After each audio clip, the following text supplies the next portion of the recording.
Assalamualaikum warahmatullahi wabarakatuh. Perkenalkan, nama saya Giska Febrianti dengan NIM 8566291181. Di sini saya akan melaksanakan tugas praktikum DSD tentang sistem pencernaan manusia. Untuk alat dan bahannya, di sini saya menggunakan gambar organ sistem pencernaan.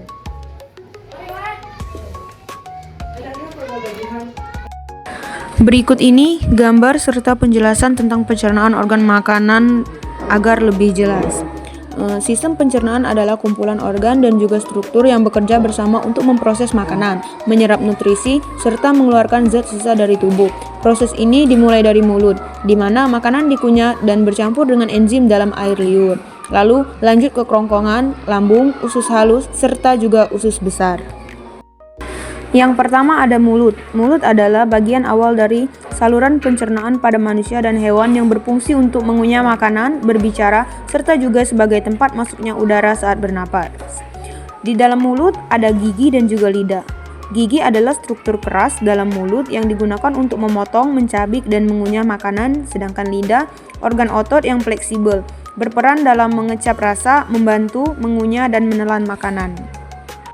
Yang kedua ada kerongkongan. Kerongkongan adalah sebuah bagian dari saluran pencernaan yang berbentuk tabungan panjang yang berfungsi sebagai penghubung antara organ faring atau tenggorokan dengan lambung.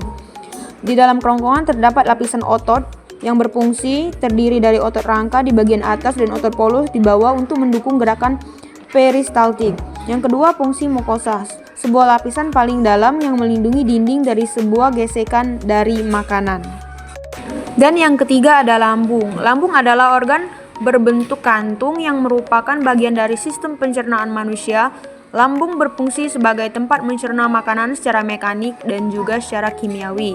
Di dalam lambung terdapat pundus dan pelurus. Pundus berfungsi sebagai tempat penyimpanan udara atau juga gas yang tertelan bersama makanan, sedangkan pelurus berfungsi untuk mengatur aliran chem dari lambung ke usus halus melalui sphincter pylorus. Yang keempat yaitu ada usus halus. Usus halus adalah bagian dari sistem pencernaan manusia yang berupa saluran panjang berbentuk tabung yang terletak di antara lambung dan usus besar. Usus ini berfungsi untuk mencerna makanan. Di dalam usus halus terdapat duodenum dan jejunum. Duodenum berfungsi untuk melanjutkan pencernaan makanan, khususnya untuk pencernaan kimiawi.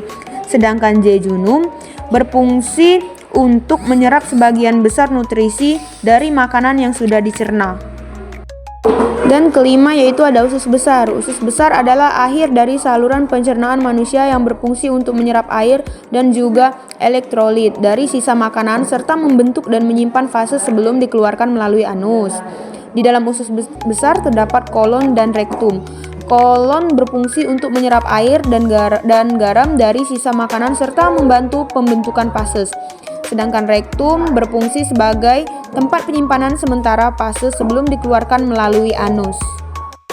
Dan yang terakhir ada anus. Anus adalah bagian akhir dari sistem pencernaan yang berfungsi untuk mengeluarkan sisa makanan dan kotoran atau feses dari tubuh. Itulah penjelasan dari saya tentang sistem pencernaan manusia. Jadi, kesimpulannya adalah sistem pencernaan manusia merupakan rangkaian organ yang bekerja secara terkoordinasi untuk mencerna makanan, menyerap nutrisi, dan membuang sisa zat yang tidak diperlukan oleh tubuh. Proses ini dimulai dari mulut, dilanjutkan ke kerongkongan, lambung, usus halus, usus besar, hingga anus dengan bantuan enzim dan cairan pencernaan. Sekian penjelasan dari saya, sampai jumpa di video selanjutnya. Bye-bye.